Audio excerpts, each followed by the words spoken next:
Ustedes que realmente en Apocalipsis 14 tenemos 7 personajes, tenemos 7 ángeles.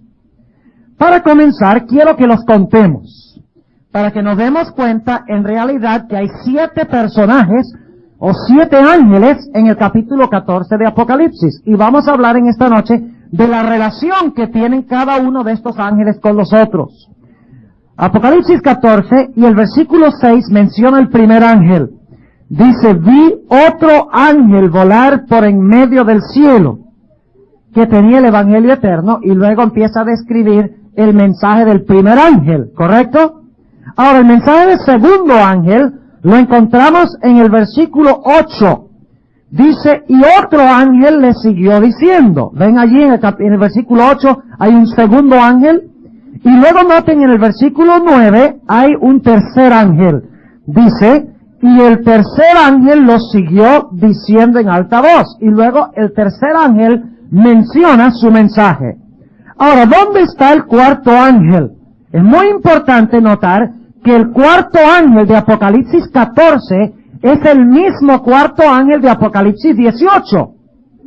Generalmente hemos brincado de Apocalipsis el capítulo 14 y hemos dicho que el capítulo 18, versículos 1 al 5, están relacionados con el mensaje del tercer ángel, o es el fuerte clamor del tercer ángel, o lo que se conoce como el mensaje del cuarto ángel. Pero ya en Apocalipsis 14 encontramos al personaje que presenta el mensaje del cuarto ángel. ¿Y quién es este personaje? Noten el versículo 14. Y miré, y he aquí una nube blanca, y sobre la nube blanca uno sentado, semejante al Hijo del Hombre, que tenía en su cabeza una corona de oro y en su mano una hoz aguda. El cuarto personaje en Apocalipsis es este personaje que se denomina Hijo del Hombre, que se encuentra sentado ¿dónde? Sobre una nube. ¿Y qué tiene en su mano? Una hoz aguda. Ahora hablemos del quinto ángel de Apocalipsis, el capítulo 14. Se encuentra en el versículo 15. Dice, en el versículo 15, y otro ángel salió del templo clamando en alta voz al que estaba sentado sobre la nube. ¿Cuántos ángeles llevamos hasta este punto? Llevamos 5 ángeles. Pero ahora notemos que hay un sexto ángel en el versículo 17. Dice, y salió otro ángel del templo que está en el cielo teniendo también una hoz aguda. Y finalmente el último ángel, el séptimo, se encuentra en el versículo 18, donde dice, y otro ángel salió del altar, el cual tenía poder sobre el fuego. ¿Cuántos ángeles tenemos en Apocalipsis, el capítulo 14? Tenemos 7 ángeles o mensajeros en el capítulo 14 de Apocalipsis. Ahora, indudablemente ustedes se están preguntando, bueno, ¿y qué función juegan todos esos ángeles? Hemos oído hablar de los primeros 3 y posiblemente aún el cuarto, pero ¿qué función ocupan los últimos 3 ángeles? En esta noche nosotros queremos estudiar detalladamente, hasta donde nos permita el tiempo, el capítulo 14 de Apocalipsis para encontrar cuál mensaje tiene cada uno de estos ángeles. Ahora, sin embargo, antes de entrar a estudiar los detalles de este capítulo, es necesario que entendamos algunas cosas introductorias. En primer lugar, los mensajes de los 3 ángeles, los 3 primeros ángeles, son consecutivos. ¿Qué fue lo que dije yo? Son consecutivos, lo cual significa que uno viene después del otro. No se puede proclamar el mensaje del tercer ángel, al menos que se haya proclamado el mensaje del primer ángel y el mensaje del segundo ángel primero. A veces nosotros los adventistas cometemos el error, cuando estamos en evangelismo, de querer darle a la gente el mensaje del sábado de una vez, al comienzo. Pero no podemos presentar el mensaje del tercer ángel, al menos que hayamos presentado el mensaje del primero y si haya aceptado el mensaje del segundo. Ahora yo les pregunto, si la gente no acepta el mensaje del primero, ¿va a aceptar el mensaje del segundo? Si la gente no acepta el mensaje del segundo, ¿va a aceptar el mensaje del tercero? Absolutamente no. Cada uno de los mensajes es consecutivo, viene después del otro. Uno prepara el camino para el otro, en otras palabras. Ahora, ¿cómo sabemos eso? Vamos otra vez al versículo 6. Y vi otro ángel volar por en medio del cielo, que tenía el Evangelio eterno para predicarlo a los que moran en la tierra, y a toda nación, tribu, lengua y pueblo. Ahí se habla del primer ángel. Ahora, noten lo que dice del segundo ángel. Versículo 8. Y otro ángel le ¿qué?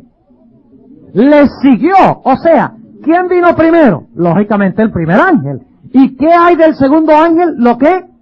Lo siguió, según dice aquí. Y ahora noten, el tercer ángel en el versículo 9 dice, y el tercer ángel los siguió, diciendo. O sea, ¿siguió a quiénes? Siguió al primero y siguió al segundo. Ahora, es vital presentar los mensajes de los tres ángeles en su debido orden.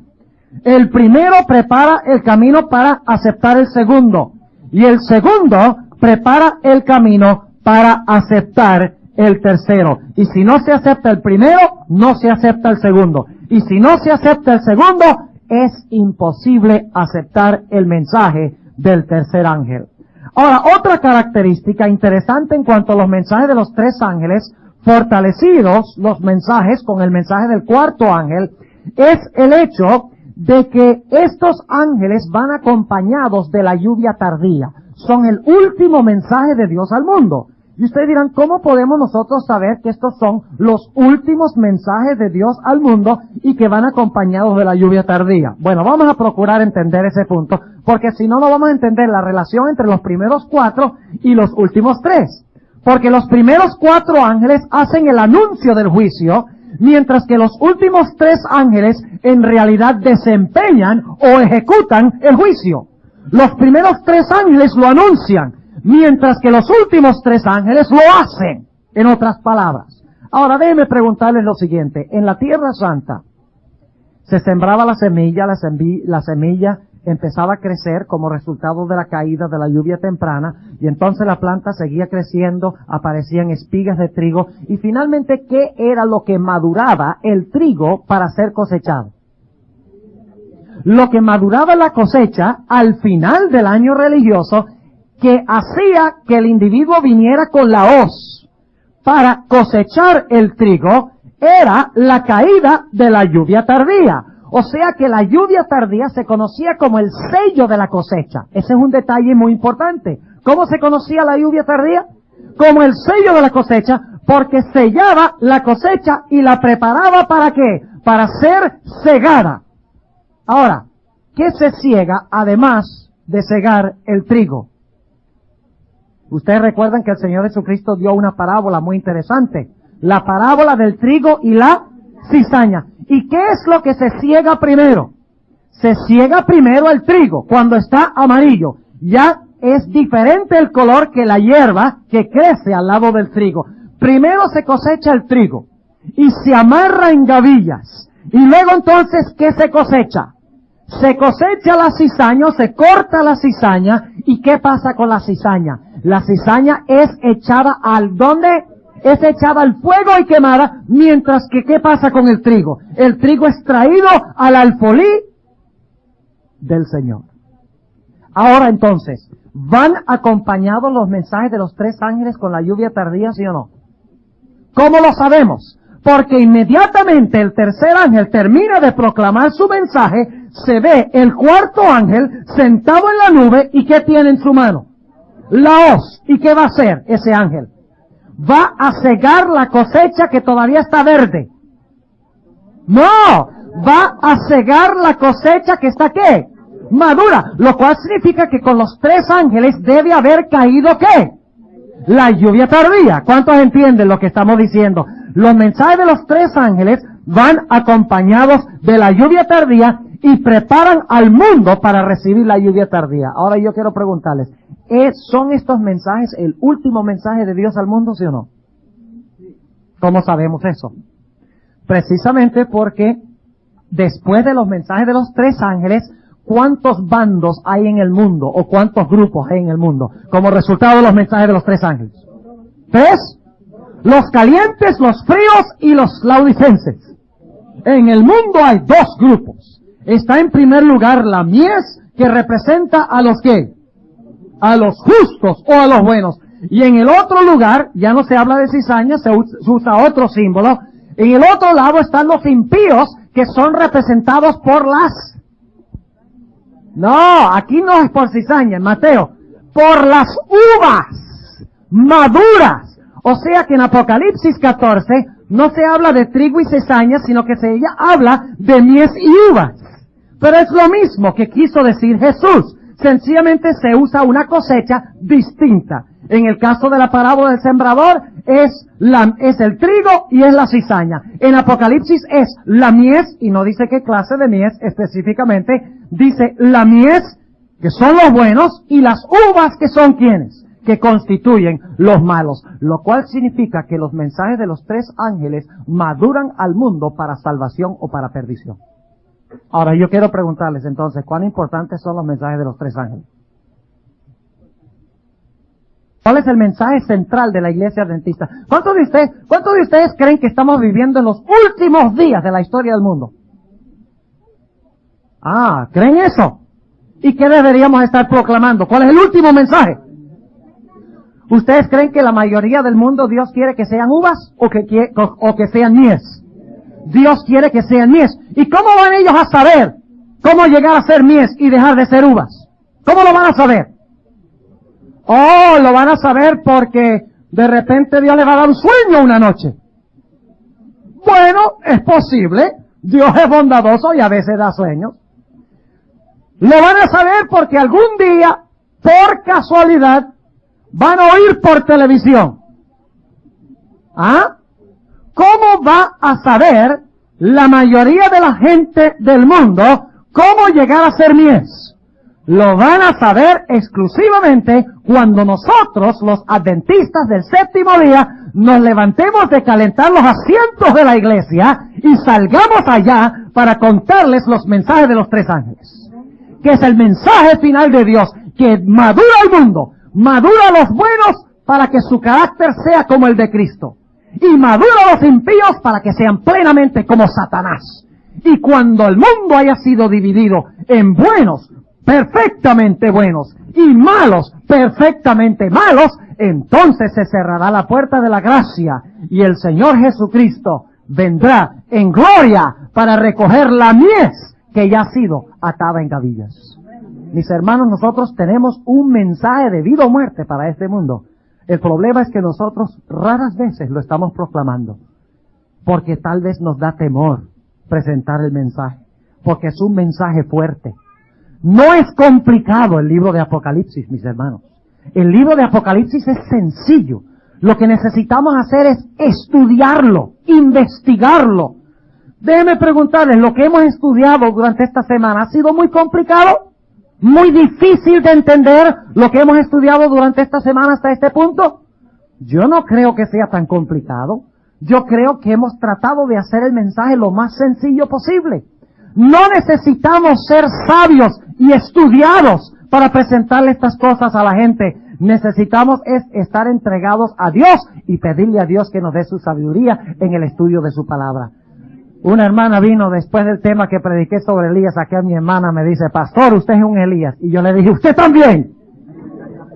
Todos somos Elías. Somos el movimiento de Elías, que tiene que proclamar estos tres mensajes con gran poder y con gran gloria. Ahora, otro punto, antes de entrar a estudiar el capítulo 14, versículo por versículo, es que necesitamos entender la estructura de Apocalipsis 14. Y quiero que escuchen cuidadosamente lo que voy a decir de la estructura de Apocalipsis 14, para que podamos entender dónde ubicar este capítulo. Ahora, vamos a notar, en primer lugar, anoche hablamos del capítulo 13, 11 al 18, en cuanto a la crisis final del mundo, ¿no es cierto? ¿Recuerdan que hablamos anoche de la crisis final? Cuando la iglesia se va a unir con el Estado y va a imponer la observancia ¿de qué? Del domingo, y los que no guarden el domingo se les condenará ¿a qué? A muerte, pero aquellas personas no morirán, sino que serán preservadas por Dios como Elías, y finalmente se encontrarán ¿dónde? Victoriosos en el mar de vidrio, en el monte de Sión con Cristo. Ahora, vamos a notar eso en el capítulo 14 y el versículo 1. Quiero que noten cuidadosamente lo que estamos diciendo. En el 13, 11 al 18 se habla de la crisis final, ¿correcto? ¿Me están siguiendo lo que estoy diciendo? Lo que estudiamos anoche, el falso profeta, cuando llega a ser una imagen de la bestia, cuando impone el domingo. ¿Ha pasado eso todavía? ¿Se ha impuesto el domingo por ley? ¿Se ha dado un decreto de muerte contra los que no observen el domingo como día de reposo? No. Esa es la crisis, ¿qué? Final. ¿Y qué pasará con los que pasen por la crisis final? ¿Se van a morir todos? No. Noten que después de la crisis de Apocalipsis 13, 11 al 18, noten dónde se encuentra el pueblo de Dios. 14:1. Y miré, y he aquí el Cordero estaba sobre el monte de Sión, y con él 144,000 que tenían el nombre de su Padre escrito en sus frentes.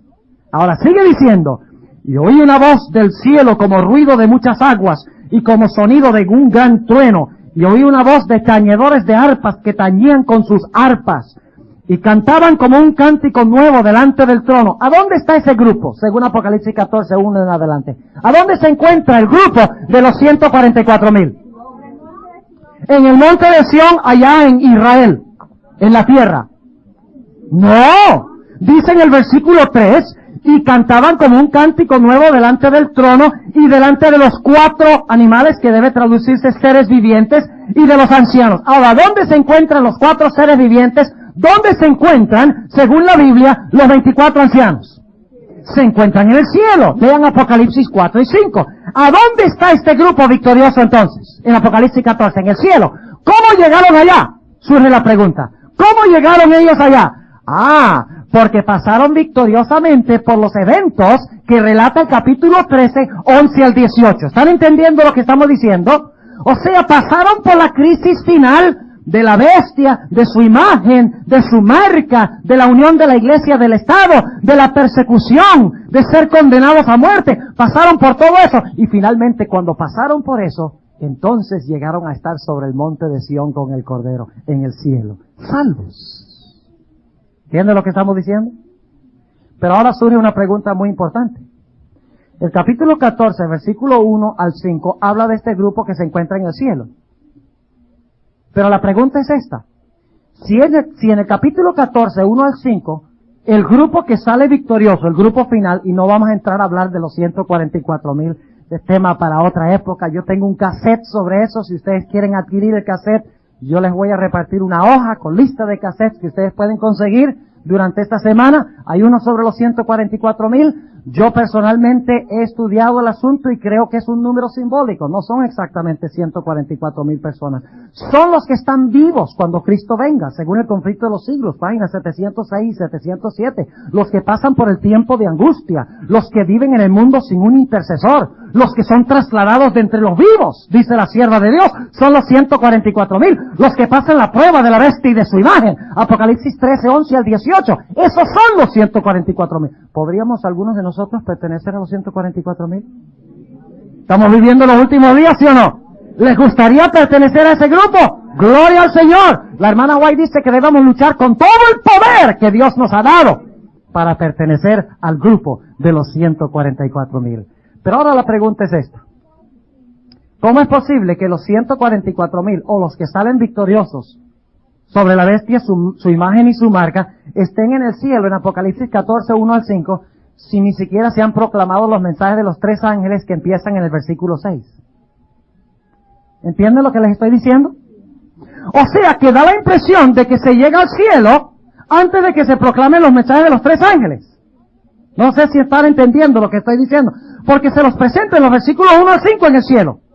Y en el versículo 6 empiezan los mensajes de los 3 ángeles. Entonces da la impresión de que llegaron al cielo primero y luego se proclamaron los mensajes de los 3 ángeles. Pero no es así. Tenemos que recordar que el libro de Apocalipsis no está escrito en orden cronológico. No podemos empezar en Apocalipsis 1 y decir, a ver, yo voy a estudiar los eventos desde ahora hasta el fin del mundo. Y empezamos el capítulo 1 y el capítulo 2 va un poquito más adelante en la historia y el 3 un poquito más adelante y el 4 y el 5. No podemos estudiar el libro de Apocalipsis en orden cronológico. Porque el libro de Apocalipsis se encuentra estructurado a base de un principio donde se presenta el clímax o se presenta el apogeo o el resultado final y luego entonces el escritor regresa otra vez a relatar los eventos que llevaron a ese clímax, o que llevaron a ese apogeo, o que llevaron a ese resultado final. ¿Entienden lo que estamos diciendo? Los periodistas también hacen lo mismo. Si ustedes leen un artículo de un periodista, empieza diciendo, hoy hubo un accidente se realizó en tal lugar, murieron tantas personas en el primer párrafo. Y luego, ¿qué procede a hacer? Regresa nuevamente y empieza a relatar todas las cosas que sucedieron y luego finalmente concluye el artículo a donde comenzó el artículo. Así está estructurado Apocalipsis. Ahora, en Apocalipsis 14, 1 al 5, los santos se encuentran en el cielo. Pero surge la pregunta, ¿cómo llegaron ellos al cielo? ¿Cómo es que llegaron allá? La respuesta está en que ellos aceptaron los mensajes de los 3 ángeles. ¿Entienden lo que estoy diciendo? O sea que ahora Juan va a volver. Va a decir, después de los primeros versículos, él dice, ahora yo le voy a explicar cómo llegaron ellos allá. Se proclamaron 3 mensajes. Y al concluir los 3 mensajes, vino un ángel poderoso para empezar la siega. Y luego se cegó la mies, que son los 144,000, y se cegaron las uvas, que son los impíos, y Dios se llevó la mies al cielo, y los impíos fueron destruidos fuera de la santa ciudad. ¿Cuántos entienden lo que estamos diciendo? Ahora, con esto en mente, podemos notar que después, escuchen bien, el capítulo 14 de Apocalipsis termina hablando de la destrucción de los impíos. No sé si han notado eso, y lo vamos a estudiar rápidamente esta noche, el capítulo 14. Pero todos estos aspectos nos van a ayudar a ubicar el capítulo y poder estudiarlo de una forma más sabia. El versículo 19 y el versículo 20 habla de la destrucción de los impíos, después que han sido cegados. Noten lo que dice el versículo 19. Y el ángel echó su hoz aguda en la tierra y vendimió la viña de la tierra. ¿Y qué es lo que crece en viñas? Uvas, sí. Y vendimió la viña de la tierra y echó la uva en el grande lagar de la ira de Dios. Ahora, ¿cuál es el gran día de la ira de Dios? Según leímos anoche en Apocalipsis 6. Porque el día de su grande ira ha venido, ¿y quién podrá estar firme? ¿Cuál es el día de la grande ira de Jehová? La segunda venida de Cristo. Lo cual significa que este versículo, cuando dice que las uvas o los impíos son echados en el lagar de la ira de Dios, está hablando de la destrucción de ¿quiénes? De los impíos. Y luego dice el versículo 20, y vamos a interpretarlo en unos momentos, y el lagar fue hollado. ¿Qué es un lagar? Donde se echan las uvas. ¿Saben qué es un lagar? Un lagar es un lugar donde se echan las uvas. Y entonces entra gente allá a un lugar bien grande y empieza a pisar las uvas para sacarles el jugo. Y de las uvas chorrea jugo. Pero en el caso de los impíos, no chorrea jugo, sino que chorrea ¿qué? Sangre.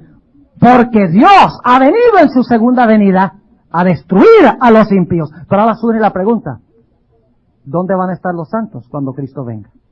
Si los impíos son hollados o destruidos, si mueren en el lagar de la ira de Dios, ¿qué de los santos? Después que son proclamados los mensajes de los 3 ángeles, después que se ha hecho el juicio o la cosecha, ¿qué de los santos? ¿Qué pasa con ellos? Noten que el capítulo 15 empieza a donde empezó el capítulo 14.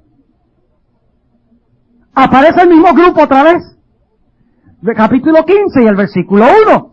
Y vi otra señal en el cielo grande y admirable, que eran 7 ángeles que tenían las 7 plagas postreras, porque en ellas es consumada la ira de Dios. Versículo 2. Y vi así como un mar de vidrio mezclado con fuego, y los que habían alcanzado, ¿qué? En tiempo presente, pasado o futuro. ¿Qué tiempo está el verbo? Los que habían alcanzado.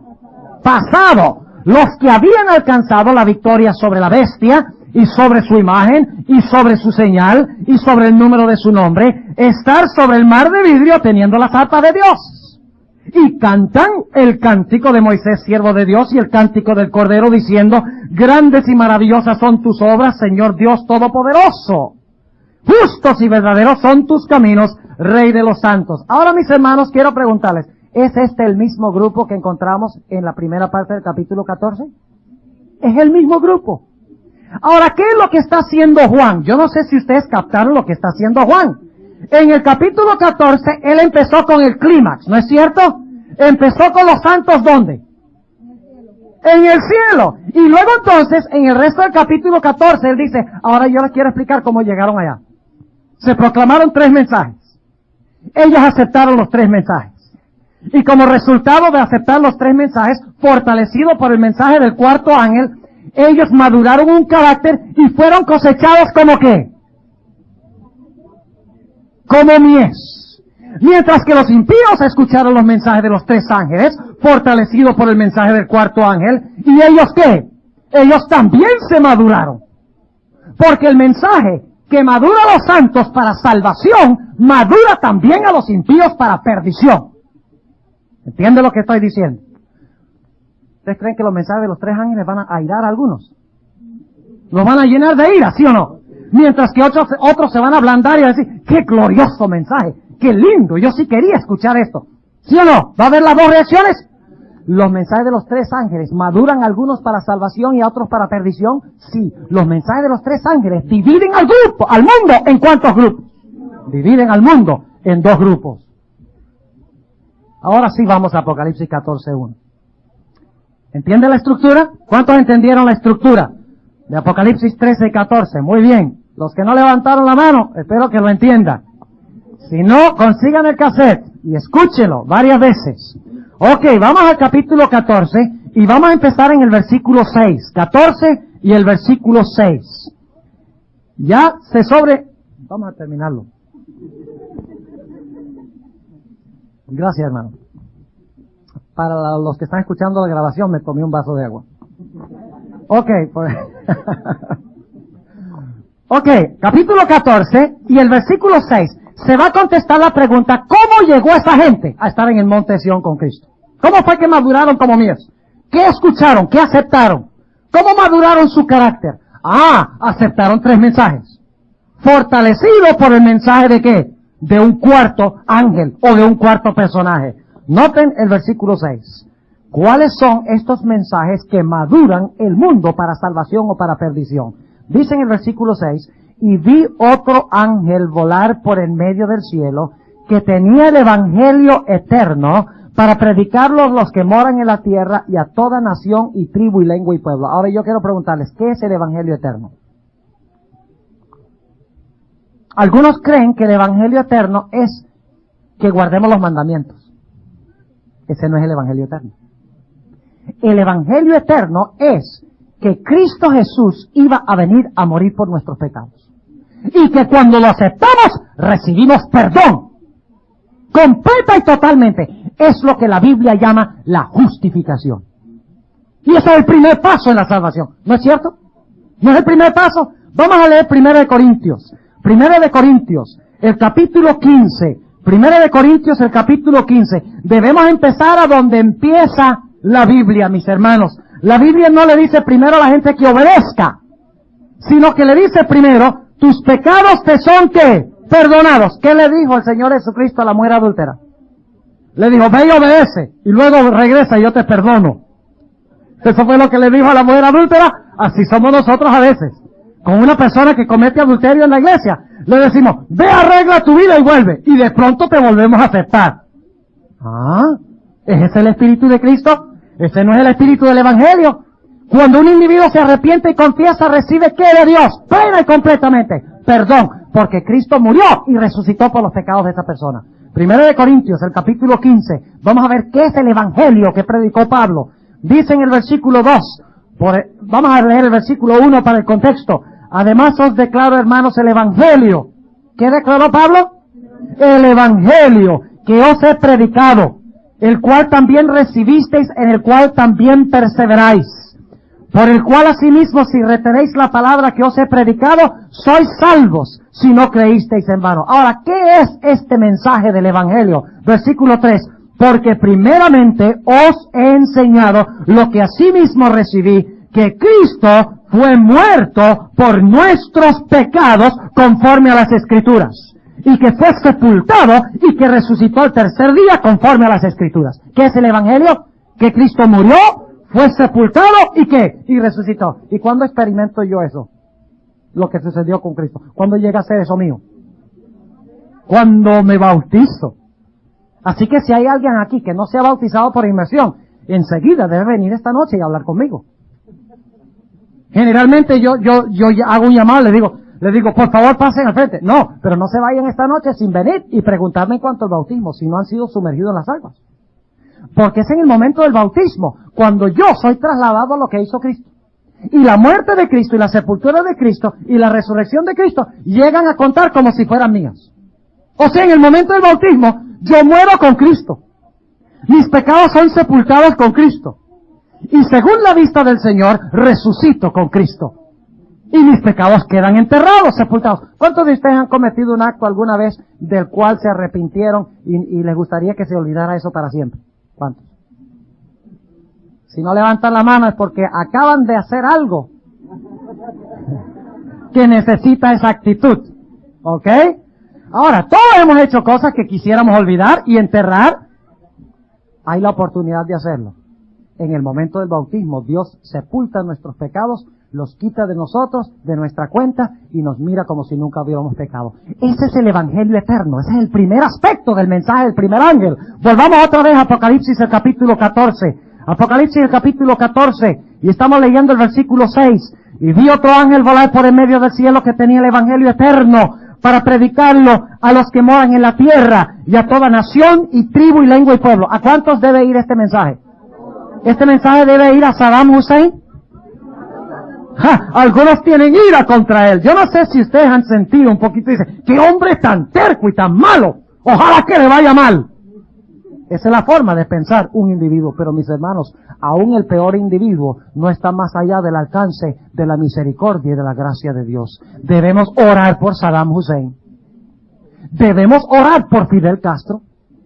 ¿Cómo, pastor? ¿Cómo se le ocurre? Sí, debemos orar. ¿No oró el apóstol San Pablo por Nerón? ¿Sí o no? ¿No oró el apóstol Pablo por emperadores y por gobernadores que rechazaron su mensaje? Sí oró por ellos, porque nunca se rindió. Dijo, la gracia de Dios es tan poderosa que tal vez se puedan salvar. Qué grande la gracia de Dios, ¿verdad? Y el apóstol Pablo, que era un matón, era un Saddam Hussein, porque mataba a los judíos a diestra y a siniestra que se habían convertido a cristianos. Pues ese hombre que era tan malo fue alcanzado por la gracia de Dios y llegó a ser un discípulo, un campeón de la causa de Cristo Jesús. No hay lugar para odio en el corazón de un cristiano, para nadie, ni siquiera para Satanás. Yo a Satanás le tengo lástima. No oro por él porque él está más allá de la esperanza, pero le tengo lástima. Lean ustedes lo que va a pasar finalmente con Satanás. ¡Qué tragedia! ¡Qué tragedia! Un ángel hermoso, excelso, sabio, bello. ¡Qué desperdicio! Una criatura tan hermosa y que finalmente tenga que ser destruida por Dios. Eso debe infundir en nuestro corazón lástima. La destrucción de los impíos debe infundir en nuestro corazón lástima. Misericordia, sí, aunque se van a perder. ¿Ustedes recuerdan cuando Absalón murió? ¿Merecía morir Absalón? Claro que sí, porque él quería tomar el trono de David, y esa historia es simbólica de la gran controversia entre el bien y el mal. Quiso tomar el trono de David, hizo que David tuviera que huir de Jerusalén, desterrado completamente de Jerusalén. Y cuando Absalón murió, y David escuchó que Absalón, su hijo, había muerto, dijo, ¡ajá, bien hecho! ¡Bien hecho! Eso es lo que le tocaba. ¿Quién lo manda a tratar de agarrar mi trono? Bien hecho. Y ustedes que están allá, no prueben lo mismo porque les pasa igual. Eso fue lo que dijo David. Dice la Biblia que David con lágrimas en sus ojos dijo, oh Absalón, hijo mío, Absalón, ojalá que yo hubiera podido dar mi vida en lugar de la vida tuya. ¡Qué tremendo espíritu! Ese es el espíritu de Cristo. Eso es lo que pasa cuando nosotros nos bautizamos. Nuestros pecados son sepultados en las profundidades del mar y no son vistos más por Dios. Pero ahora yo quiero preguntarles, ¿el perdón es lo único que Dios quiere hacer con nosotros? Yo he visto mucha gente perdonada que se porta como el diablo en su vida práctica. Y ustedes dirán, ¿cómo así, pastor? Ajá, el Señor Jesucristo relató una experiencia muy interesante. La historia de los dos deudores. ¿Recuerdan? El primer deudor debía una cantidad inmensa a un gobernante. Y él no podía pagar. Y por lo tanto vino a ese gobernante, le debía 600 talentos. Era como deberle una provincia de Roma. Cantidad que no podía pagar. Y el amo le dijo, échenlo a la cárcel hasta que pague. Y este hombre se arrodilló y dijo, por favor, perdóname que yo te lo pago. Ten misericordia de mí.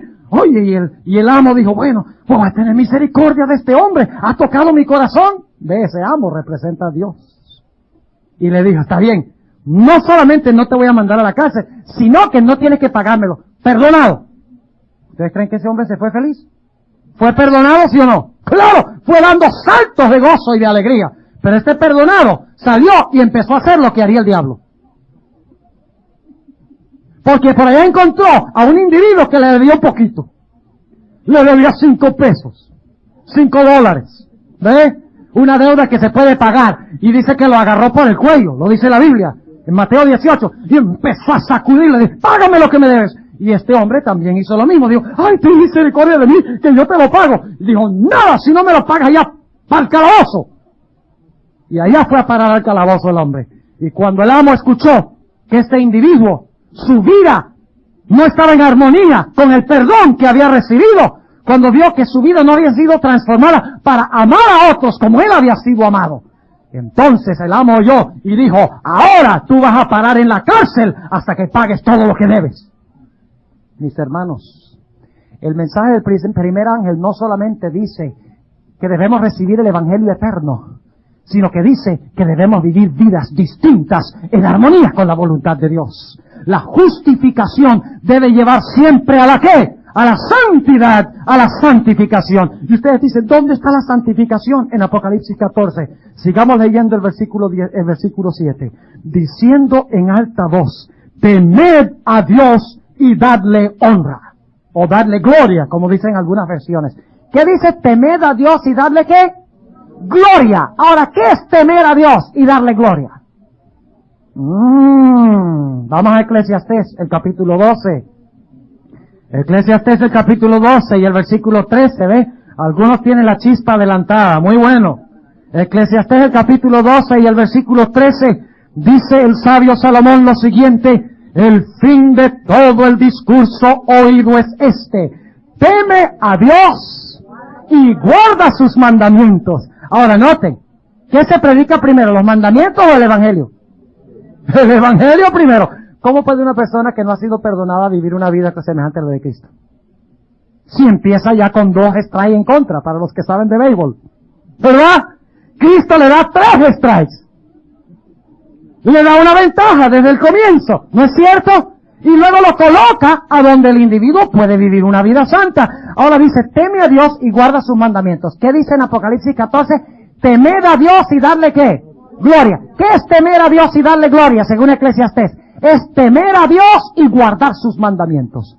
Al aceptar el perdón de Cristo, inmediatamente vamos a querer hacer ¿qué? Vamos a querer glorificar a Dios guardando sus mandamientos, que se conoce como la santificación. Ahora ustedes dirán, ¿cómo sabemos eso? Bueno, vamos a leer San Juan el capítulo 15 y el versículo 8. San Juan el capítulo 15 y el versículo 8, y aquí está hablando el Señor Jesucristo. San Juan 15 y el versículo 8, la famosa parábola de la vid y de los pámpanos, dice Cristo lo siguiente, en esto es glorificado mi Padre, temed a Dios y darle ¿qué?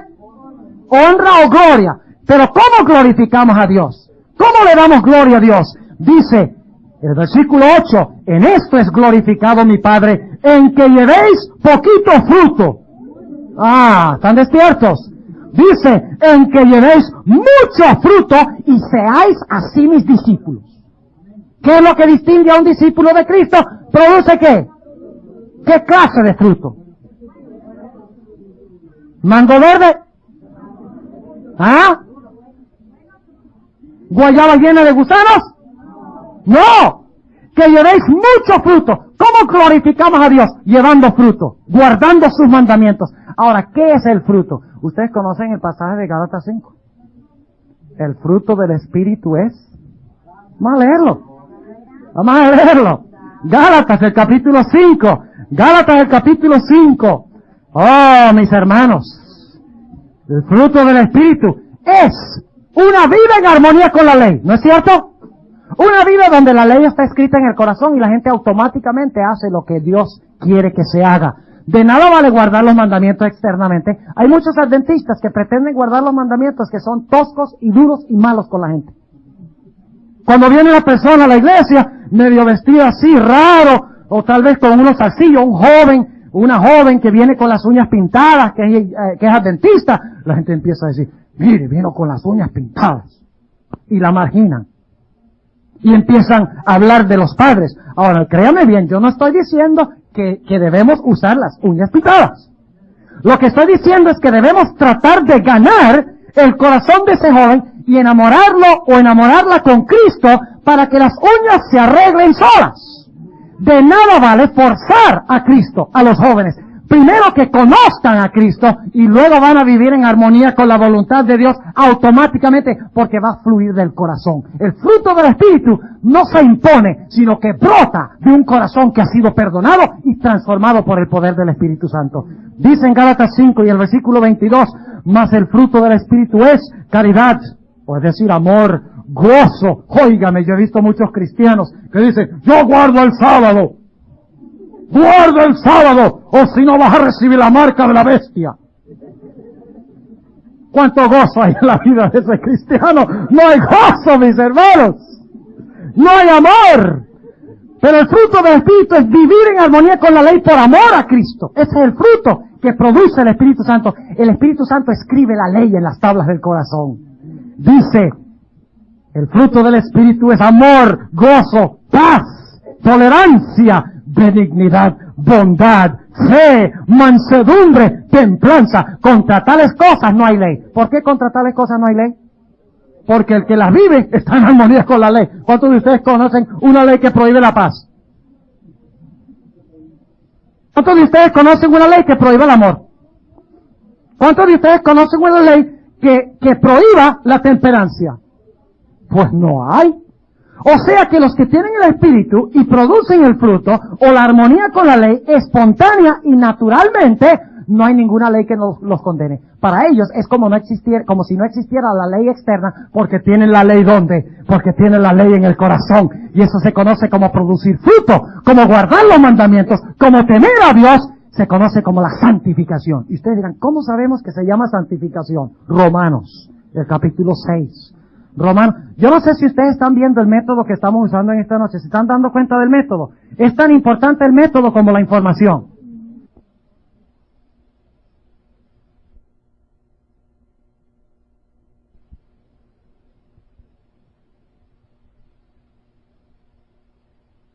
¿Cuál método estamos usando para entender Apocalipsis 14? Estamos dejando que la Biblia nos explique los términos, ¿no es cierto? Dejando que la Biblia se explique sola. Los adventistas somos personas o miembros del libro. Y el día que dejemos de ser adventistas del libro, ese es el día cuando vamos a empezar a salir por la puerta de la iglesia. Ya sea por la delantera o por la de atrás. Romanos 6 y el versículo 22 dice, mas ahora librados del pecado. ¿Cómo llamamos nosotros esto de librados del pecado? ¿Cómo somos librados del pecado? Cuando somos ¿cómo? Perdonados. Eso se conoce como ¿qué? Justificación. Somos librados del pecado. Son enterrados. Y Dios nos mira como si nunca hubiéramos pecado. Librados del pecado. Ah, pero eso es todo. Librados del pecado. Gracias, Señor, por librarme. Ahora yo sigo viviendo igual como antes. No. Dice, mas ahora librados del pecado y hechos siervos a Dios. Ah. O sea, dejamos de ser siervos de Satanás y llegamos a ser siervos ¿de quién? De Cristo. ¿Qué es la característica principal de un siervo? La obediencia. ¿Cuántos de ustedes conocen un buen siervo que cuando el amo le dice, mira, ve y lávame el carro? Yo no quiero. ¿Cuántos de ustedes conocen un siervo así? La palabra siervo es la palabra duros, que significa esclavo. Mas habiendo sido librados del pecado, que era el amo antes, y hechos siervos ahora de Cristo, un nuevo amo, tenéis por vuestro ¿qué? Ah, ¿qué es el fruto? Ah, tenéis como vuestro fruto la santificación y al fin ¿qué cosa? Al fin la vida eterna. ¿Entiende lo que significa temer a Dios y darle gloria? Significa tener la ley en el corazón, mis hermanos. Y cuando un pentecostal les diga a ustedes, y si tenemos un pentecostal en nuestro medio, quisiera que escucharan bien, cuando les diga a ustedes, esa ley del Antiguo Testamento, eso era la ley de Moisés, eso era la letra. Mientras que ahora nosotros tenemos la ley del Espíritu. Recuerden el hecho de que el que escribió la ley en tablas de piedra fue el Espíritu Santo. ¿Sabían ustedes eso? Comparen, por ejemplo, Mateo 12:28. Vamos a ir un momentico allá. Y el tiempo se nos está yendo rápido. Vamos a ver si de pronto podemos continuar el tema mañana, si se nos va mucho el tiempo. Mateo el capítulo 12 y el versículo 28. Hay que leer muchos versículos. y presentar muchos conceptos para entender. No hemos salido ni siquiera de la primera parte del mensaje del primer ángel. Noten Mateo el capítulo 12 y el versículo 28. Dice, y si por el Espíritu de Dios, aquí habla Cristo, y si por el Espíritu de Dios yo echo fuera los demonios, ciertamente ha llegado a vosotros el reino de Dios. ¿Por qué medio echaba Cristo los demonios? ¿Por medio de quién? Por medio del Espíritu de Dios. Pero ahora noten lo que dice Lucas 11:20. Lucas el capítulo 11 y el versículo 20. Es la misma declaración de Cristo, pero se usan palabras diferentes. Ya no se dice que Cristo echa los demonios por el Espíritu de Dios, sino que echa los demonios por otro método. Lucas el capítulo 11 y el versículo 20. No es otro método diferente, sino es el mismo método expresado en diferentes palabras. Dice Lucas 11 y el versículo 20, mas si por el ¿qué? El dedo de Dios echo yo fuera los demonios, cierto el reino de Dios ha llegado de vosotros. ¿Qué es el dedo de Dios entonces? El dedo de Dios es el Espíritu Santo. ¿Y quién escribió los 10 mandamientos? El dedo de Dios. Los 10 mandamientos son la ley, entonces ¿de quién? Del Espíritu Santo. No de Moisés. No son la ley del hombre. Es la ley del Espíritu Santo grabado en tablas. Lo único es que el Espíritu Santo quiere tomar esa ley que está escrita en tablas de piedra y con su dedo quiere escribirlas en el corazón.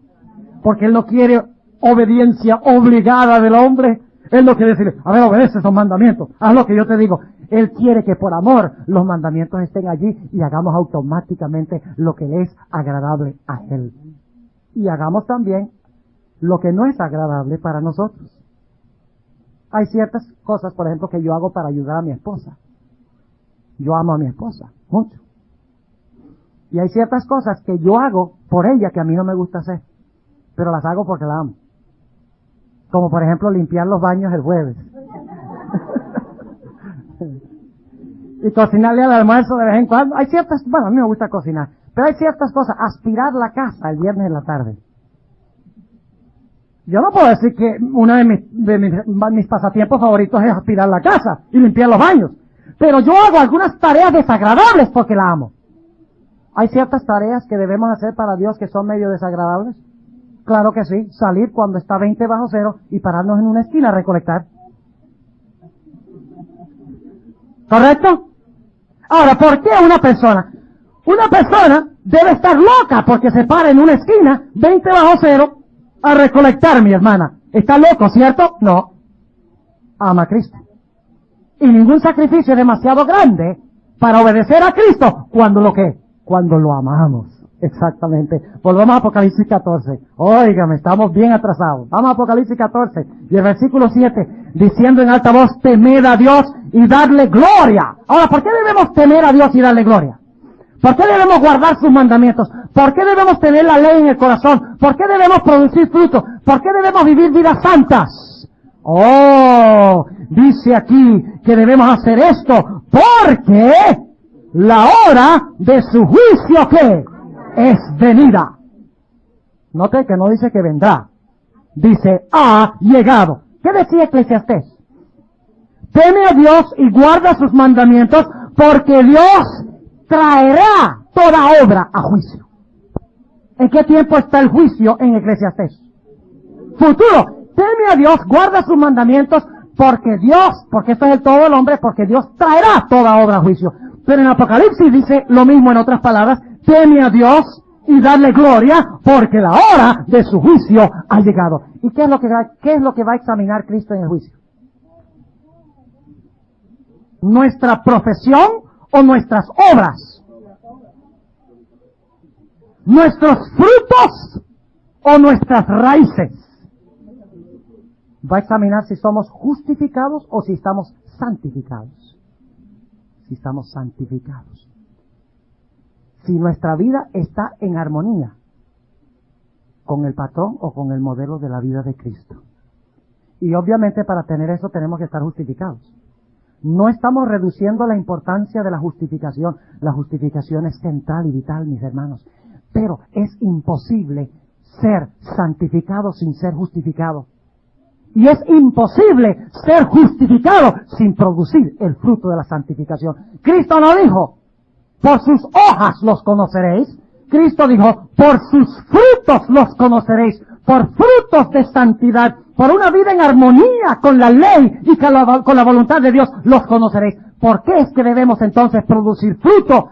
Producir una vida santificada por su poder, por estar enamorados con Él. ¿Por qué razón? Porque en el juicio que ha llegado se va a examinar nuestra profesión y se va a ver si nuestras obras y nuestros frutos están en armonía con lo que nosotros profesamos. ¿Qué sucedería si mi nombre pasara por delante del juicio de Dios hoy? ¿Encontraría a Cristo que he venido a la iglesia para sentarme los 15 años que llevo de adventista? ¿Encontraría a Cristo a un individuo que lleva 25 años en la iglesia, que nunca ha dado un estudio bíblico? ¿Encontraría a Cristo que el fruto de mi vida es mirar y juzgar a otras personas en vez de poner mi vida en armonía con el carácter inmaculado y perfecto de Cristo Jesús? ¿Qué encontraría Cristo si mis obras o mis frutos fueran examinados en el juicio hoy? Mis hermanos, el mensaje del primer ángel es: confiesa tus pecados y pide que Dios te los perdone. Bautízate primero. Y si ya te bautizaste, pide un nuevo bautismo espiritual. Pide a Dios que te perdone y luego pídele a Cristo que entre a tu corazón, que viva la ley en tu vida, que produzca su fruto en tu vida, que produzca santidad en tu vida. Eso es lo que dice Cristo. Y eso es lo que Cristo quiere en el mensaje del primer ángel. Y es porque el juicio ha llegado. Ahora vayamos otra vez aquí a Apocalipsis, el capítulo 14 y el versículo 7, diciendo en alta voz: teme a Dios y darle gloria, porque, dice porque, en el juicio se van a examinar nuestros frutos o nuestras obras, no la profesión. ¿Va a encontrar Cristo en el juicio que muchos que profesaron su nombre, sus frutos, contradijeron su profesión? ¿Sí o no? Claro que sí. ¿Es posible que el nombre de uno sea borrado del libro de la vida? Claro que sí. Apocalipsis 3:5 lo dice. Es posible que el nombre de un individuo que una vez fue grabado en el libro de la vida sea borrado porque sus frutos contradicen el derecho que pretenden tener de encontrarse en ese libro. Sigue diciendo en el versículo 7: y adorad a aquel que ha hecho el cielo y la tierra y el mar y las fuentes de las aguas. ¿Qué Dios es ese? ¿A cuál Dios debemos adorar? Al Creador. Ahora déjenme preguntarle esto: ¿por qué debemos adorar a Dios? Porque Él es nuestro ¿qué? Nuestro Creador, pero además de ser nuestro Creador, ¿es nuestro qué? Nuestro recreador o redentor. ¿Sabe usted que la sierva de Dios dice que toma tanto poder recrear a un pecador a imagen de Cristo como la creación original del hombre en el huerto del Edén? O sea que la recreación exige tanto poder como la creación. Por esa razón encontramos que nosotros le rendimos adoración a Dios, porque Dios es nuestro creador y porque nuestro creador es nuestro soberano, ¿no es cierto? ¿Y cuál es la señal de que Dios es nuestro creador? El domingo. En Génesis dice: y reposó Dios el día primero de todas sus obras. ¿Cuál día? No los oigo, ¿están durmiendo? El día que adoramos a Dios, reconocemos que somos sus criaturas, reconocemos que debemos adorarle. La señal es ¿qué? El sábado.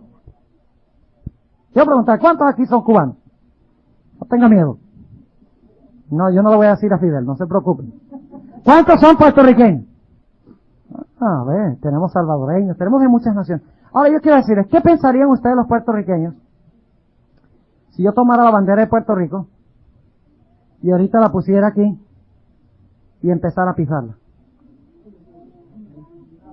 ¿Saldría yo vivo de aquí? ¿Saldría vivo? Yo no creo. Bueno, tal vez porque son adventistas.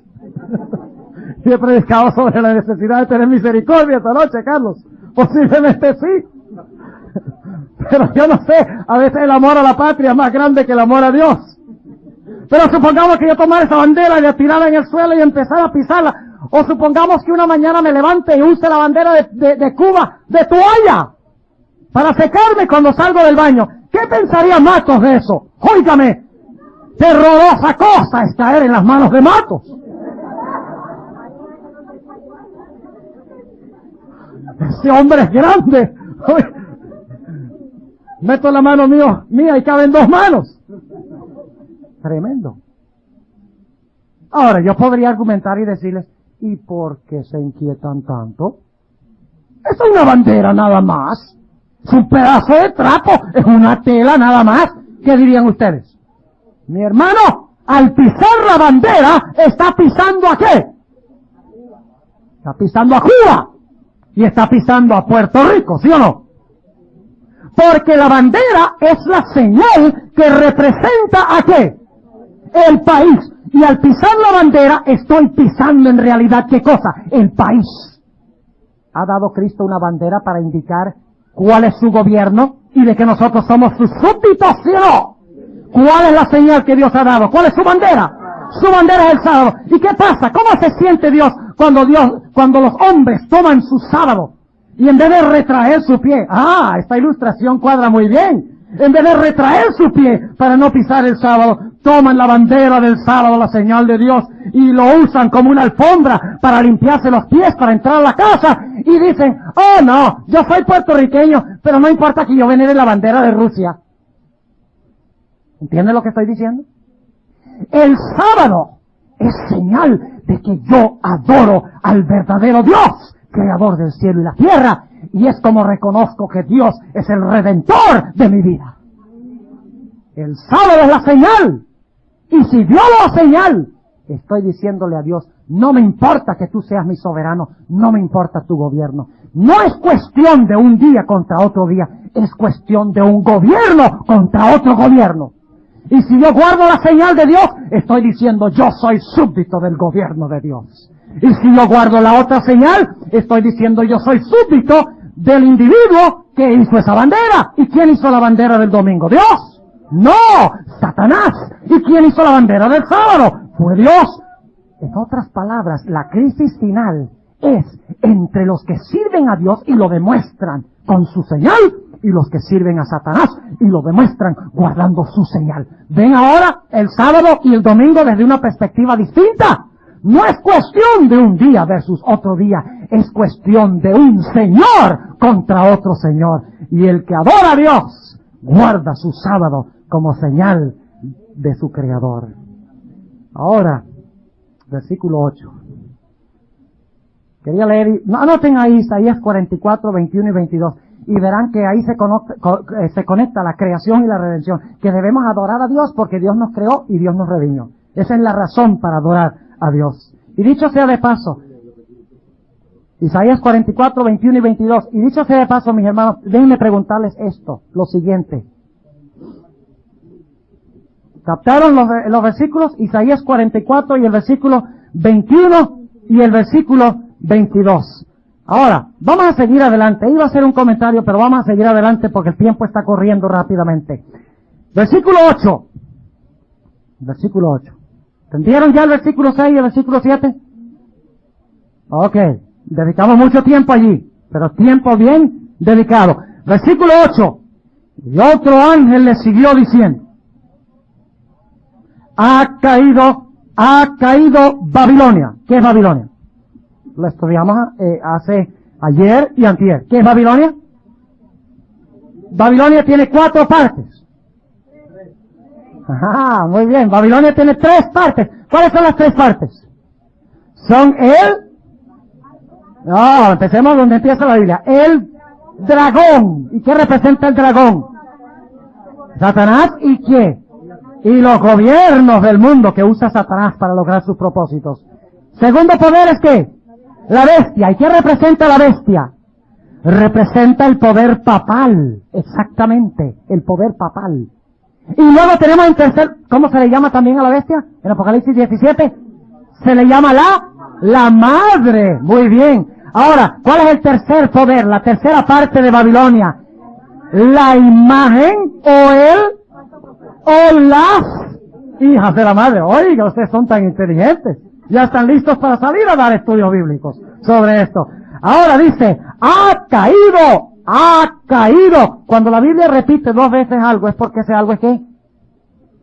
Es importante. Lo que Dios está diciendo es que Babilonia ha caído de verdadita. Si conocen la expresión. Está bien caída, es lo que Dios está diciendo. Ha caído Babilonia, aquella grande ciudad. Y ahora explica por qué ha caído. En el mensaje del primer ángel, ¿enseña a Dios verdaderas doctrinas? ¿Verdaderas enseñanzas? Enseña que debemos ser justificados y debemos vivir en armonía con los mandamientos y debemos guardar el sábado, ¿sí o no? Pero Babilonia, en vez de dar vino puro, el vino puro en la Biblia representa sana doctrina. Mateo 9:17, que no vamos a leer. El Señor Jesucristo dijo, nadie pone vino nuevo en odres viejos. Lo que quiso decir es que nadie pone doctrinas nuevas, yo no pongo mis doctrinas nuevas, dice Cristo, dentro del marco de las tradiciones de los fariseos y de los judíos. Es necesario meter mis doctrinas en un marco completamente nuevo. Vino puro, sin fermentar, representa sana doctrina. Pero encontramos que Babilonia, en vez de dar sana doctrina, ¿da qué? Falsa doctrina. Porque dice en el versículo 8, porque ella, ¿cómo? No dice él, Babilonia, ¿es masculino o es femenino? Bueno, perdonen las mujeres. No tengo nada contra ustedes, pero el libro de Apocalipsis habla de la ramera y de las hijas femeninas. No es nada personal. El dragón no podía faltar, muy bien. Ok, va un paso adelante la hermana. Ok, dice, no está lejos, sí. Ha caído Babilonia, aquella grande ciudad, porque ella ha dado a beber a todas las naciones ¿del qué? Del vino, del furor de su fornicación. Oh, necesitamos media hora para eso. Vamos a explicarlo. ¿Por qué ha caído Babilonia? Porque ella ha dado a todas las naciones ¿qué? Vino. Un jugo de uva, Welch's. ¿Le ha dado Welch's?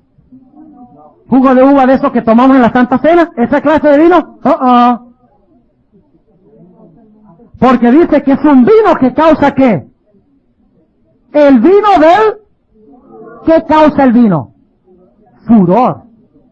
¿Cuántos de ustedes habían visto un borrachito que le da furor cuando está borracho? ¿No es esa una de las grandes características? No todos los borrachos son violentos, pero muchos borrachos son violentos. Porque no pueden pensar ¿qué?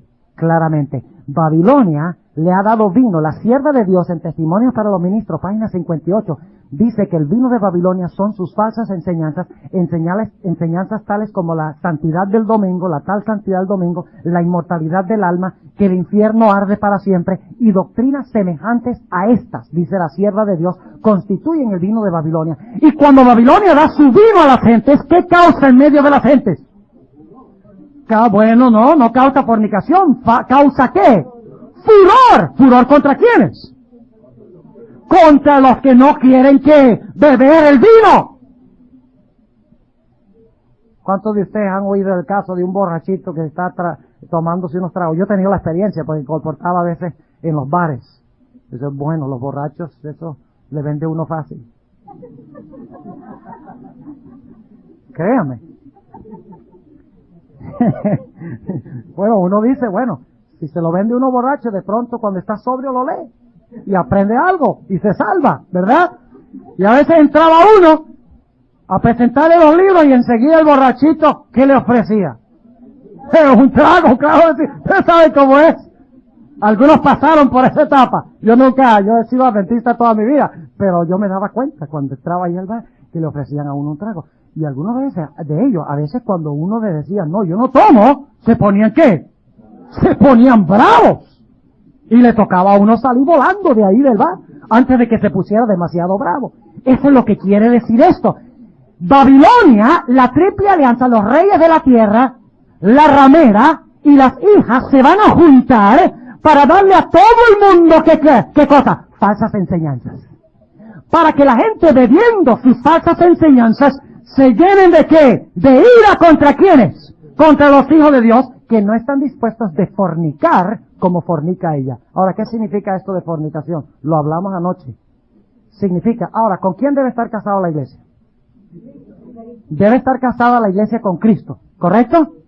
Con Cristo. Y solamente con Cristo. Pero ¿qué pasa cuando la iglesia dice, no, Cristo no puede lograr la conversión de la gente? yo necesito es que el Estado nos eche una ayudadita para que nos llene la iglesia.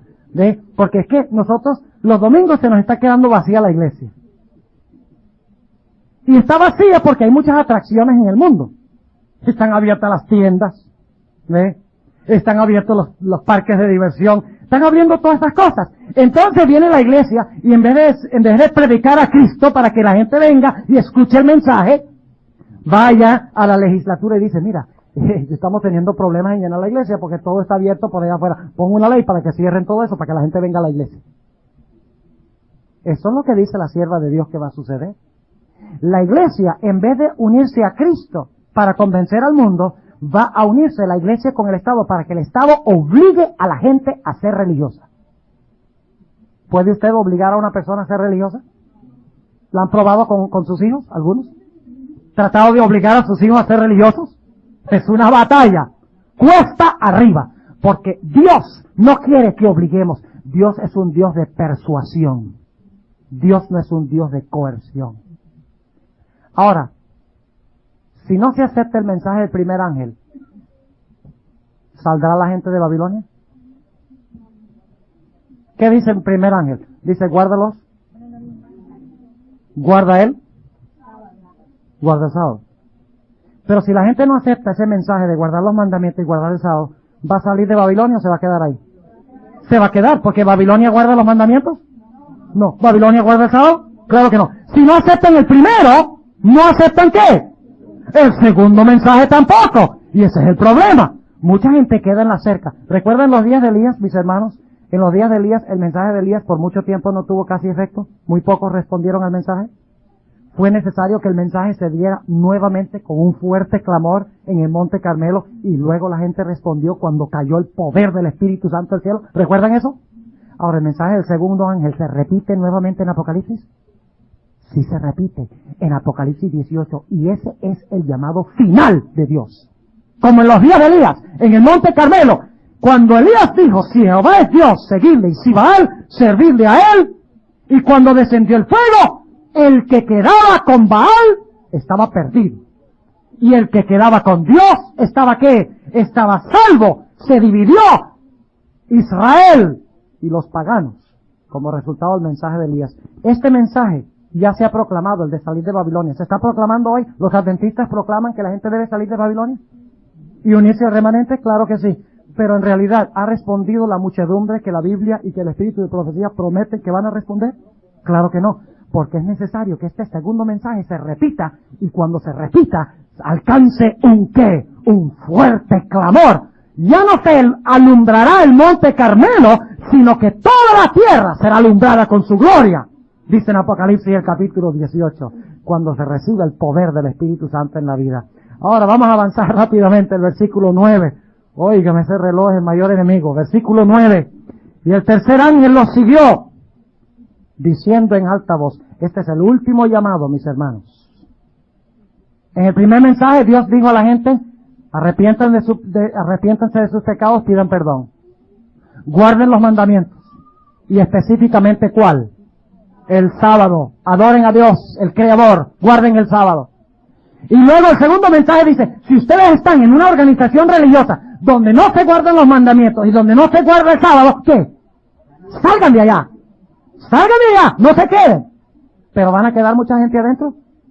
Sí. Y por lo tanto viene el mensaje del tercer ángel. El fuerte clamor del tercer ángel, que ahora da el mensaje urgente y final a aquellos que se han quedado tranquilitos en Babilonia, que el mensaje no ha tenido ningún efecto. Dice en el versículo 9, y el tercer ángel lo siguió diciendo en alta voz, si alguno adora a la bestia y a su imagen y toma la señal en su frente o en su mano, este también beberá del vino de la ira de Dios, el cual está echado puro en el cáliz de su ira. O sea que ya no habrá mezcla de ¿qué? De misericordia. Y luego sigue diciendo, y será atormentado con fuego y azufre delante de los santos ángeles y delante del Cordero, y el humo del tormento de ellos sube para siempre jamás. Una mala traducción allí. En realidad dice por siglos de siglos, no dice cuántos siglos, dice por siglos de siglos. Y luego sigue diciendo, porque los impíos se van a quemar. ¿Saben ustedes que la sierva de Dios dice que algunos se van a quemar más tiempo que otros? ¿Y quién será el que se apagará de último? Satanás, porque Satanás tendrá que sufrir el castigo retributivo de todos los salvos. Ahí entra el simbolismo del macho cabrío Azazel en el día de la expiación. Dice, y el humo del tormento de ellos sube para siempre y jamás, y los que adoran, el mensaje del primer ángel dice ¿qué? Adora ¿a quién? Al Creador. El primer mensaje dice, adora al Creador. El tercer mensaje dice, no adores a la ¿qué? A la bestia ni su imagen. Es lo mismo, pero en forma negativa, ¿verdad? Dice, y los que adoran a la bestia y a su imagen no tienen reposo día ni noche, ni cualquiera que tomare la señal de su nombre. Y luego presenta el grupo de los salvos. Dice, aquí está la paciencia de los santos. Aquí están los que guardan los mandamientos de Dios y la fe de Jesús. Cuando termina el mensaje del tercer ángel, ¿qué clase de pueblo tiene Dios? Tiene un pueblo que guarda los mandamientos de Dios y tiene ¿qué cosa? Y tiene la fe del Señor Jesucristo. Y luego, mis hermanos, por acortar la última parte del tema en esta noche, que no podemos estudiar versículo por versículo, cuando se hayan proclamado los mensajes de los tres ángeles con el poder del cuarto ángel, porque el mensaje del segundo ángel en Apocalipsis 14 sencillamente dice, Babilonia ha caído porque ha dado a beber a todas las naciones el vino y furor de su fornicación, pero no llama a la gente a salir con tanta urgencia. Aunque la gente ya debe entender que si están en Babilonia, aunque el mensaje no dice salgan, si aceptarán el mensaje del primero, si la gente en Babilonia no guardan el sábado y no guardan los mandamientos, ya deben entender que deben salir de Babilonia, porque ¿quién quiere pertenecer a Babilonia bajo esas circunstancias? Pero en el fuerte clamor del tercer ángel, Dios dice, ha caído Babilonia. Y luego describe a Babilonia, dice, ha llegado a ser guarida de toda clase de aves, sucia y aborrecible, y ha llegado a ser habitación de demonios. ¿Qué descripción? ¿Quién quiere pertenecer a una organización así? Nadie. Y por lo tanto el ángel dice, salid de ella, pueblo mío, para que no seáis partícipes de sus pecados y para que no recibáis sus plagas. Y cuando termine el mensaje del tercer ángel, intensificado por el mensaje del cuarto ángel, en ese momento es que viene Cristo y se pone sobre la nube y procede a hacer ¿qué cosa? Ya todos los hombres han sido ¿qué? Divididos y sellados. La lluvia tardía ha sellado la cosecha. Hay dos grupos. Los laodicenses que estaban tibios o se volvieron calientes o se volvieron fríos. Pero es mejor que se vuelvan calientes ahora. Porque mientras más tiempo pasa, más probable es que lleguen a ser fríos. Porque el agua tibia muy pronto se vuelve ¿qué? Se vuelve fría, exactamente. Y luego entonces Cristo se para sobre la nube, se sienta sobre la nube y mete su hoz. Y todos los que recibieron los mensajes de los tres ángeles serán cosechados como mies, para Cristo llevarlos a la patria celestial.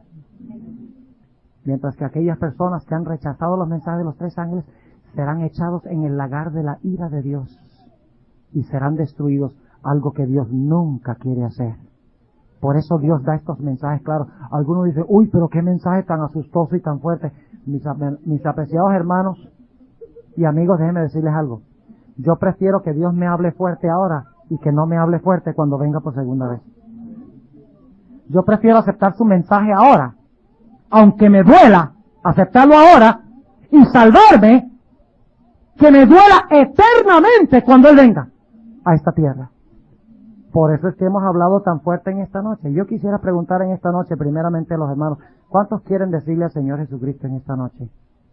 Por tu gracia yo acepto los mensajes de los tres ángeles. Yo quiero que mi vida sea distinta. Yo quiero estar preparado cuando Cristo venga nuevamente. ¿Cuántos de los miembros de la iglesia quieren decirle eso a Cristo? Ahora estoy hablando con las personas que no son miembros bautizados de la iglesia adventista del séptimo día. Esta noche Dios ha hablado a sus corazones. Esta noche Dios les ha mostrado la importancia de la ley, del sábado, de vivir una vida santa, de aceptar a Cristo, de abandonar a Babilonia donde no se hacen ninguna de estas cosas. ¿Hay alguna persona que no es miembro de la iglesia adventista en esta noche que quiere decirle al Señor Jesucristo, yo quiero en esta noche tomar mi decisión por Cristo, yo quiero estar también entre ese grupo de los redimidos, entregándome completamente al Señor Jesús? ¿Hay alguna en esta noche que quiere decirle? Quiero pedirles que se coloquen de pie, por favor, estas personas. Quiero orar por ustedes. No desaprovechen esta oportunidad. No le digan no esta noche a Jesús. Gloria al Señor por estas dos preciosas almas. ¿Hay alguno más en esta noche? Si se van en esta noche sin responderle a Jesús, le están diciendo a Jesús el mensaje de esta noche: Señor, lo escuché, pero no voy a responder. Yo no quiero que alguien se vaya a la casa de esa forma en esta noche. ¿Hay alguno más en esta noche que quiere responderle al Señor Jesucristo? No dejen que Satanás gane en su vida. Satanás está luchando aquí por los corazones en esta noche. ¿Hay alguno más? Tenemos 2 almas preciosas y yo voy a orar por estas 2 almas, pero quiero orar por algún otro en esta noche. ¿Hay alguno más que quiere colocarse de pie con valentía y decirle a Jesús: yo te voy a seguir? No se preocupen por los pecados. Gloria al Señor. El Señor le bendiga. No se preocupen por los pecados que han cometido y por los problemas que tienen en la vida. No se preocupen por eso. Cristo se va a encargar de eso si ustedes toman su decisión de seguirlo. ¿Hay alguno más en esta noche? No voy a alargar el llamado mucho tiempo. Gloria al Señor. Vean, las almas se están colocando de pie, respondiendo al llamado de Jesús. ¿Alguno más? Tenemos un jovencito que está levantando la mano ahí detrás de la pared. ¿Hay alguno? Gloria al Señor. La niña se acaba de levantar. Cristo ama a los niños. ¿Alguno más? No se vayan a la casa esta noche sin responder a Jesús. No se vayan esta noche. Es demasiado peligroso. ¿Hay alguno más en esta noche que quiere responder a Jesús? Voy a dar unos pocos segundos más nada más. Y luego voy a tener una oración especial por estas personas. El Señor te bendiga, jovencito. Gloria al Señor. Gloria al Señor. El Señor le bendiga. Yo voy a orar por ustedes porque yo sé que Cristo va a entrar en su corazón en esta noche. ¿Alguno más en esta noche antes de orar? Voy a tener una oración por estas almas que se han colocado de pie.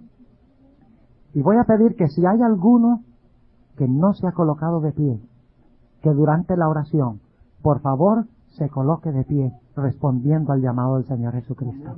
Así que aún durante la oración, si sienten el llamado de Cristo, colóquense de pie y no desaprovechen esta oportunidad. Voy a pedir, gloria al Señor, el Señor le bendiga. Vamos a tener una oración. Voy a pedir que los que están de pie queden de pie y durante la oración, y entonces después de la oración pueden tomar asiento. Oremos. Amante Padre Celestial, en esta noche hemos visto la importancia de los mensajes de los 3 ángeles. Hemos visto que es cuestión de vida o muerte, Señor, aceptar estos mensajes. Hemos visto que rechazarlos es perderse, mientras que aceptarlos es recibir a Cristo y la salvación. Te doy gracias en esta noche por la respuesta de los hijos de tu iglesia, de reconsagrar sus vidas a Jesús y tomar una decisión de invitar a Jesús a entrar nuevamente al corazón para estar allí. Te agradezco especialmente por las almas que se han colocado de pie en respuesta al llamado esta noche. Oh Señor, hay gozo en mi alma por estas personas que han respondido con valentía al llamado de Cristo. Te ruego, Señor, que tú no permitas que nada ni nadie en todo este mundo pueda desanimarlos hasta que puedan sellar el pacto final con Cristo Jesús a través del bautismo para seguirlo no solo en esta tierra, sino por los siglos de la eternidad. Te pido, Señor, que si hay alguno en esta noche que no se ha colocado de pie, tiene luchas en su alma, en su corazón, oh, te ruego, Señor, que tú ayudes a esa alma a responder a tu llamado. Si no responden esta noche, no sabemos qué podría pasar, Señor, pero te ruego que por tu gracia les extiendas el periodo de misericordia y que puedan responder antes de terminar esta semana. Señor, gracias por escuchar mi oración y gracias por responderla. Y yo sé que tú la responderás, porque te pido estas cosas en el nombre de Jesús. Amén.